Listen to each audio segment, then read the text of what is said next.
mga masters! Good morning, good morning, good morning, good morning po sa inyong lahat dyan sa Pilipinas at sa buong Asian countries.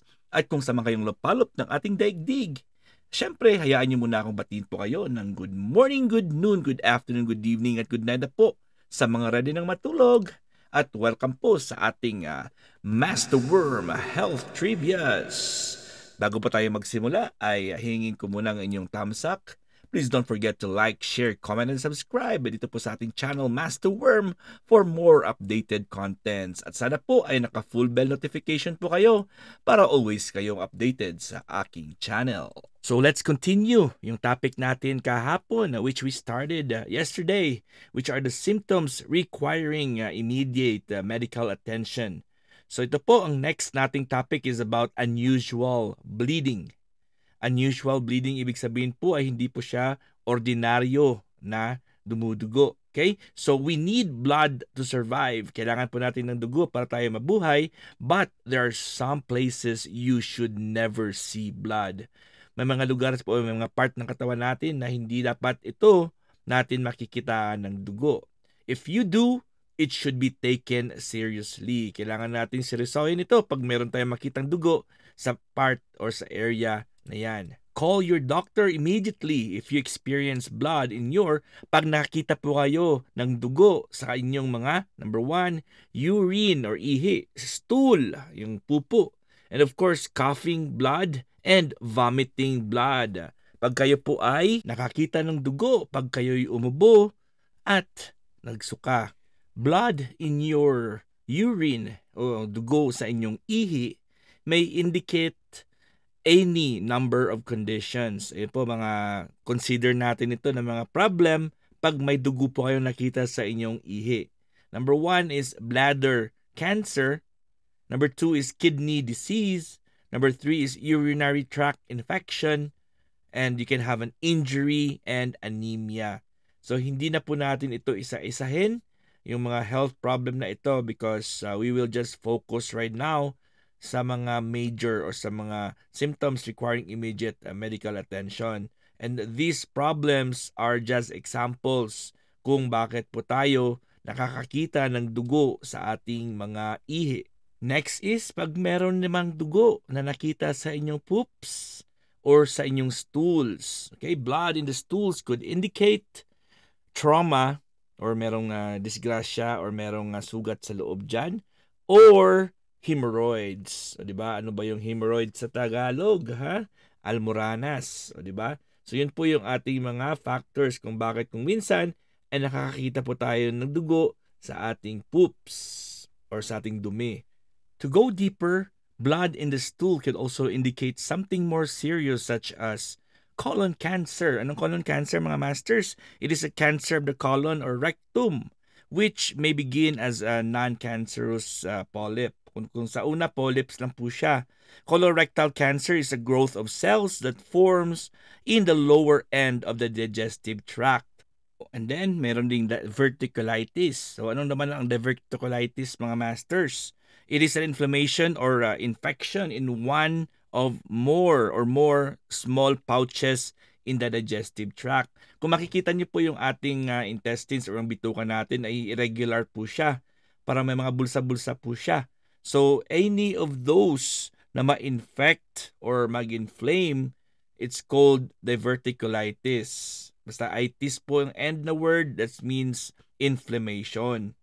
So, symptoms include abdominal pain, fever, nausea, and a change in bowel habits. So, pwede magkakaroon ng bleeding kung medyo chronic or medyo malala na po yung ating diverticulitis. Another factor kung bakit po tayo magkakaroon or possible na may bleeding sa ating poops is yung inflammatory bowel disease or IBD. It is a group of conditions causing chronic inflammation of the gastrointestinal tract. So may mga different factors po dyan na nagkukos po siya ng inflammation sa loob ng ating gastrointestinal tract o yung ating digestive system. Okay, so this inflammation can lead to damage and various symptoms affecting the digestive tract and parts of the body. So marami na po siyang mapipinsala na mga organs pag ito ay lumubha. That's why pwede din tayo magkaroon ng dugo sa ating poops pag meron tayong IBD.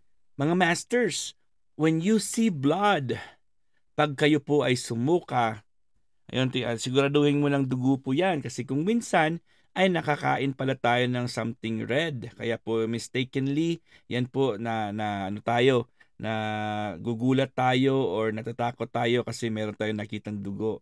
Alright, so vomiting blood may indicate an ulcer or a tear in the esophagus. Pag fresh po ang blood, which means red pa siya po, reddish at medyo hindi po siya old blood, kasi old blood kasi parang itim na po siya.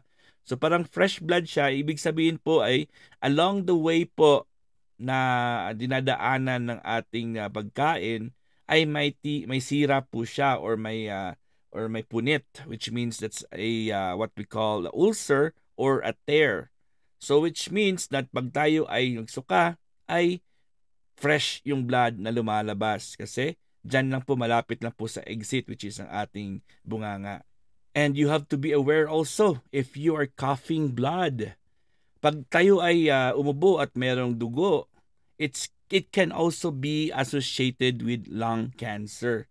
So ano naman po yung lung cancer, mga masters? Lung cancer is it begins in the lungs and of course most often occurs in people na naninigarilyo. Okay, those who are smokers, common po siya. Okay, so two major types of lung cancer are non-small cell lung cancer and the small cell lung cancer. So causes of lung cancer include, of course, smoking, secondhand smoking, exposure to certain toxins, and family history. Another health problem that can also cause us to have blood in when we cough is yung pulmonary tuberculosis or tinatawag nating TB.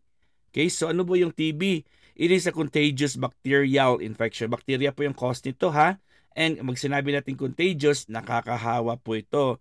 That can affect primarily the lungs. Lungs pong tinitira nito.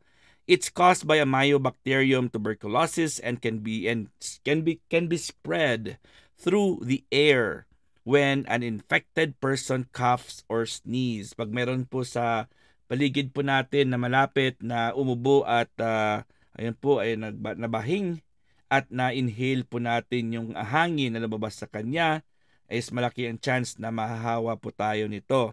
While many people who are infected with TB bacteria don't develop symptoms, marami pong hindi nakikitaan ng mga symptoms. So medyo silent lang po yan. Pero once na nahawaan ka, dun mo na nalalaman na meron palang nakahawa sa'yo.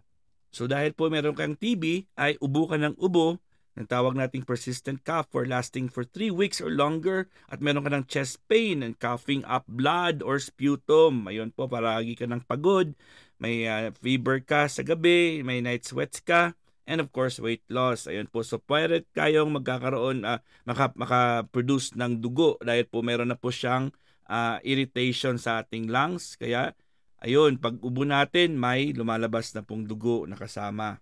Another symptom requiring immediate medical attention is sores that won't heal. Ayun po, mga sugat-sugat po dyan na hindi gumagaling. Ayun, iba yung iniisip niyo dyan, ha? Siyempre, meron namang sugat talaga na hindi gumagaling, ha? Whenever you have a sore or wound on your skin that's not healed, hindi po siya gumagaling, hindi po siya nahihilom, within 3 months or continuously reappears, it's perfect time to see your doctor because this could be an indication of an infection.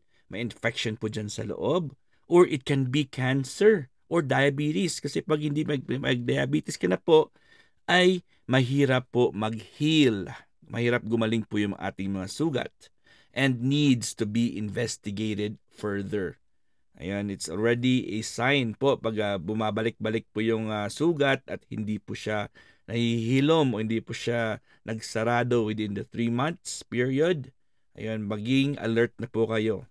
Ito na another naman na symptom requiring immediate medical attention is intense flashes of light or increase in floaters. Sa mata po natin yan, sa vision po natin mga masters. Sino ba sa inyo dyan yung sa pag sila po ay nanonood ng o nagbabasa po or may kinakausap or tumitingin sa malayo, ay ito po ang nakikita nila. Kita niyo yung picture na yan?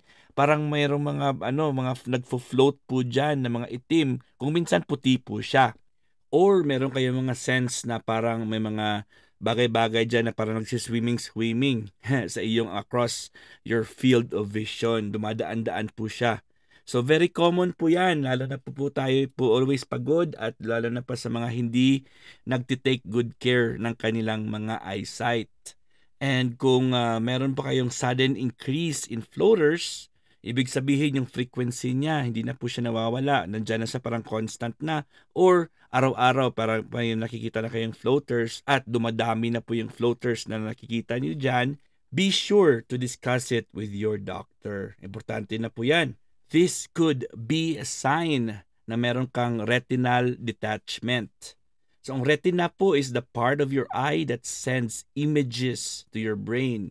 Ayan po, nakikita niyo po yung word na retina dyan. Yan po yung retina. Without proper medical attention, it could lead to blindness. Pwede tayo mabulag nito, kaya beware talaga. So, nakikita niyo po yung picture dyan, ang retinal detachment, na-detach or hindi na po naka-attach, hindi naka-connect na yung retina dyan. So, ang retinal tear, yun napunit po siya. So, detachment of the retina may be associated with a physical injury. Pwede kang merong trauma na nangyari sa iyong mata, natusok ba siya o nabangga ka? Or may pumasok sa iyong mata dyan na foreign object? Or an eye disease called glaucoma, which is a group of eye conditions that damage the optic nerves. Ang optic nerves po yung damage dyan, which is crucial for vision. This damage can lead to vision loss. Mawawala ang vision mo nito. Nako. And if untreated, blindness. It is often associated with elevated intraocular pressure. So may pressure po sa loob ng inyong mata. Alright mga masters, hanggang dito lang muna tayo at lumampas na naman tayo ng 13 minutes. And maraming salamat again sa inyong walang sawang pagsama at pag-share ng aking topics. Siyempre, every 6 o'clock Philippine time. Kung minsan po ay nalilate tayo dahil po iba na po yung system natin. Di tulad ng dati na tayo ay nag-direct upload na dahil po kasama pa natin yung ating G at hindi na po ako gumagawa ng mga visual aids. But anyways, I really appreciate your time and see you again tomorrow. This is your one and only Master Worm and God is great. Yahoo!